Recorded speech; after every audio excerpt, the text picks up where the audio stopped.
জেগেছে প্রাণ, দেখছে ওই নতুনের আহ্বান, বিদ্রোহ আর বিপ্লবে আজ হোক বৈষম্যের অবসান।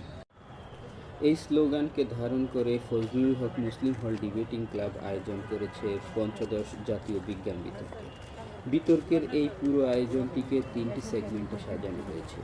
স্কুল পর্যায়ে, কলেজ পর্যায়ে, প্রতিটি পর্যায়ের জন্য আলাদা আলাদা দিন নির্ধারণ করা হয়েছে।